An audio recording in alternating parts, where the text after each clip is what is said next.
Market your list right.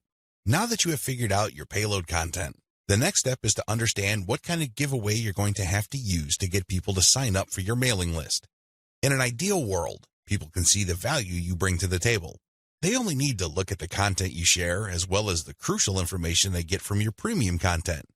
They see this premium content and they see what you're about, what you have to offer, and why it's such a good idea to sign up to your mailing list. Unfortunately, things don't work out that way. Even if you have the very best blog posts and articles on your website, people still need a push to sign up to your mailing list. This is where incentives come in. You're going to offer free, high-quality premium content, but you're going to repackage it in a way that people would appreciate. Maybe you put in a book. Maybe you come up with some sort of cheat sheet or resource sheet. Or perhaps you can strip it all down into a booklet or even convert it into software form. Whatever the case may be, this premium free giveaway content is going to act as an incentive for people to join your mailing list. They get a copy of whatever it is you are giving away for free in exchange for their email. I call this an ethical bribe. You're bribing people to sign up to your list. Normally, they wouldn't. Only a very few people would take the time and bother to sign up for your list, regardless of how awesome your blog posts and articles are. That's just the reality. Finding out what to use as an incentive. I hope you can see the logic behind giving away freebies so people can sign up to your mailing list. People need a push. People need some sort of extra sweetener to get the deal going. They need something extra to get them off the fence and onto your mailing list. Now, the next step is to figure out what kind of incentive to give away so people would join your mailing list. The good news is, you don't have to start from scratch. You don't have to take wild guesses. You don't have to take shots in the dark. When you pay attention to your top-performing original content, you should have all of the information you need to come up with a compelling incentive. For example, if you run a gardening blog and you notice that a lot of people click on share and otherwise engage with your content on tomatoes, it's probably a good idea to come up with a free giveaway book on how to build your own inexpensive tomato greenhouse. You see how this works? Pay attention to your best-performing original content. Look at the questions they answer and look at the questions they fail to answer. This way, you can use your popular content as a launching area for your incentive content. You let your readers know that if they need more information, and they will because the content that they're enjoying or missing certain items, they should click on this link. That link, of course, is your squeeze page. The squeeze page advertises your giveaway and lists out the reasons why people would want to download that giveaway. It's pretty straightforward. You're just offering premium content that your other freely available content is already pointing to. They're pointing to that content because they don't contain that material. They do a good job of building credibility and authority. They do a great job adding value to the lives of your readers, but it's also obvious that there are certain parts that are missing. For those extra materials, they have to sign up. It's absolutely free. It doesn't cost them a dime, but they need to sign up to your mailing list. This is how you set up your mailing list. It has to be closely tied to your premium content. Coming up with incentives or freebies that look like they came out of left field because they're unrelated to whatever it is you're currently doing is not a good idea. Chances are quite good that you're going to fail. When you come up with incentive content that is directly related to the materials you're already sharing, you create a feeling of value. There's also a feeling of exclusivity. After people have seen your content and have become aware of what you are and what your brand is about, you let them in on a special premium. This is a special deal that other people who haven't accessed your brand have no idea about. Position all your original content to push your mailing list first. To play up the value of your incentive content, you first have to promote the value of the mailing list. I know this sounds counterintuitive, but if you think about it, it makes all the sense in the world because, in reality, it's the mailing list they're signing up for. The freebie that you're giving away is just a bribe. It's intended to get people to enter their email address and nothing more. If you were to use all your original content to play up the fact that people can get this additional content, don't be surprised if people sign up to your list and quickly unsubscribe because they really don't care about your list. Again, you're walking a tightrope here. On the one hand, you want people to get excited about the premium you're giving away for free in exchange for their email address. On the other hand, you want people to see the value that they would get by being members of your mailing list. This is how you should play it. All your original content should push your mailing list first. I'm not saying that you should not tie it into the incentive, but your original content should highlight the fact that when people join your mailing list, they will continue to get valuable information. This is the key, because when you use your tried and proven content to push mailing list membership, people are less likely to join your list and immediately unsubscribe. They are aware of the value that the list can possibly bring to their lives. You then play up the premium content as part of the membership. In other words, it's an extra. It's not the main focus of the list. Keep the list separate from the premiums you use to get people to sign up to your list. I hope this is clear because you want to play up the list first, but it must be obvious that you are using the premium content, whether it's a free book, a booklet, a cheat sheet, some sort of pre-recorded video, or something else, as a means to get people to make a decision. That's the bottom line. You want the incentive to push people to make a decision to join your list, but all your original content, and your website by extension, should push the reader to see the value of being a list member. A lot of social media marketers completely blow this. They think that it's all about marketing the incentive. Well, to continue with the example I raised earlier, what happens after you get people to sign up to your list in exchange for the greenhouse guide? That's right, nothing. Why? You played up the value of the greenhouse guide to such an extent that people are clueless as to what other value they would get from your mailing list. Indeed, don't be surprised if people start reporting your list as spam after you start sending them updates. They were so focused on getting the free book that the updates from your mailing list completely took them by surprise. This happens all the time because of faulty messaging on your blog or website. You cannot afford to play the game this way. You worked hard to pull all this social media traffic to your site. You spent a tremendous amount of time, effort, and resources to build a solid brand. Unfortunately, you're dropping the ball if you market your mailing list this way. You must sell the list first, but the incentive must be used to push people to make a decision. This is the proper order of priority. Anything else will fail. Set up your squeeze page for maximum social appeal. As I mentioned earlier, you should use your content to push your mailing list. You should use your content to upsell your squeeze page. But this doesn't mean that you can get away with badly designed squeeze pages. It's not going to cut it. Your squeeze page must be well designed. After all, this page is a specialized recruitment page. When people get on this page, you have to make the case as to why they should join your list, and not just for the incentive.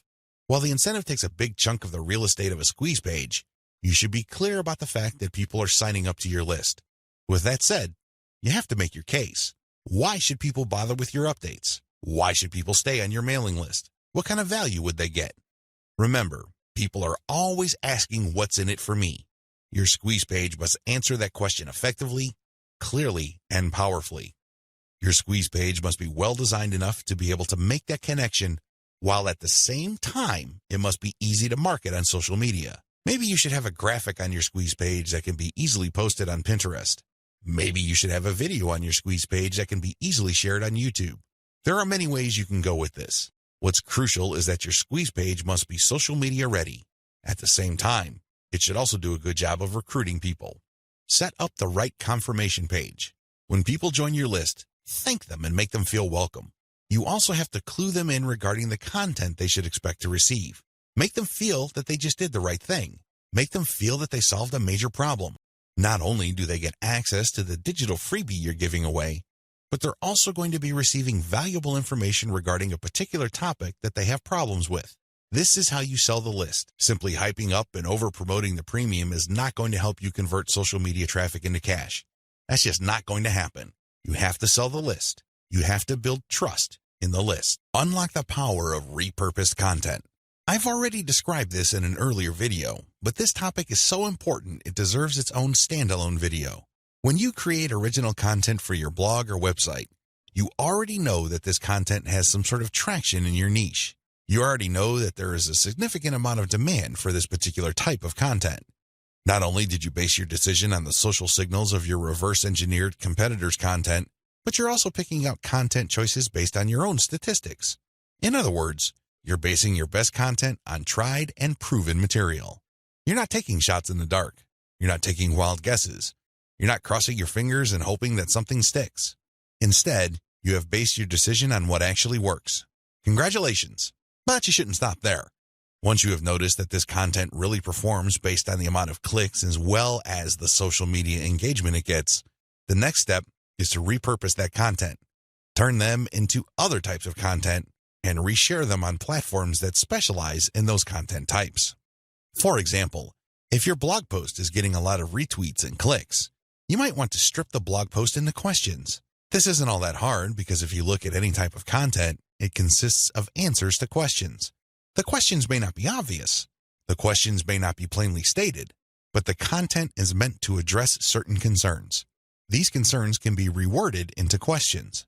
Strip your most powerful and best performing content into a series of questions. Each question then is linked to the article or blog post that answers it. Tweet these and pair them with niche-specific hashtags. By using automation tools, you can rotate different questions that essentially promote the same piece of content. Since you're rotating hashtags, there's a high chance that different people looking for different segments of your niche would become aware of your tweet and possibly click through. Another thing you can do is turn your article into slideshows. Each article brings to mind many different mental images. Come up with different pictures for each of the topics raised by your article and create a simple slideshow using PowerPoint. Share these PowerPoint presentations on SlideShare. You can also use other tools to create a video from your slideshows. Once you've created these videos, you can obviously share them on YouTube. Alternatively, you can look through the issues you raised in your blog post and turn them into infographics. Infographics are essentially stripped-down graphical forms of articles or blog posts. They focus on the most important points you raised and make them easier to understand by the viewer by converting them into pictures. Share these infographics on Pinterest. Finally, you should make sure that all your blog posts or articles have a nice header picture. This way, when you load the link on Facebook, a nice preview shows up. It grabs eyeballs and people are excited to share the content. On Facebook, you have a wide range of content formats to choose from. You can share links, videos, infographics, photos, diagrams, and even audio files. After you share materials on your Facebook page, you should then get the link to that post and then share that Facebook page link in Facebook groups that cater to your niche or a related niche. This is how you unlock the power of repurposed content. If you play the game this way, you spend less time creating content and more time promoting. Promotion is the name of the game. You may have great content, but it's not going to do you much good if people don't even know it exists. For every hour you spend creating content, you should spend 10 hours promoting that piece of content. This is how you build up a successful mailing list. This is how you create a solid brand on social media. Start with powerful content, but create different versions and spread it on many different social media platforms. Use automatic content sharing. Before I get into content sharing automation, I want to highlight one other important reason why you should repurpose your content. If your audience members keep seeing that you talk about the same stuff over and over again, chances are you will lose them. People want to hear new stuff. People want you to explore other related needs of theirs. They don't want you to basically keep recycling the same stuff over and over again.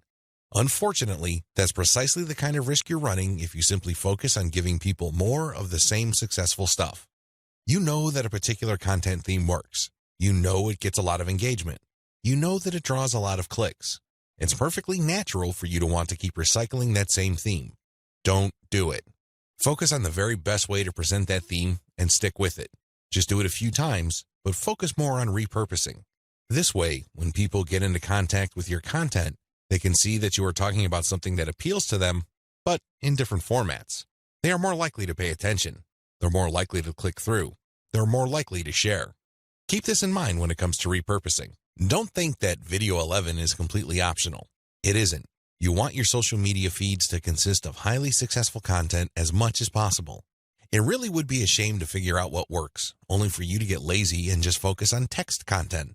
I'm sorry to say it, but text content can only take you so far, which brings me to content sharing automation. Since you're going to be sharing a lot of content, and much of this content being third-party as well as original and repurposed content, you're probably going to have your hands full if you decide to do this manually. First of all, since you're going to be covering many different platforms and sharing different formats on those platforms, you have a lot of forms to fill out over and over again. Sure, you may have created an account, one for each of those platforms, but submitting to those places requires you to fill in forms. Posting on Facebook involves form filling. Now, if you really don't have that much content to share, this should be barely manageable. But if you're looking to maximize your visibility by publishing on your social media accounts several times a day, you need to automate. Unfortunately, simply plugging in information into content publishing tools is not going to do you much good. You have to know when to publish.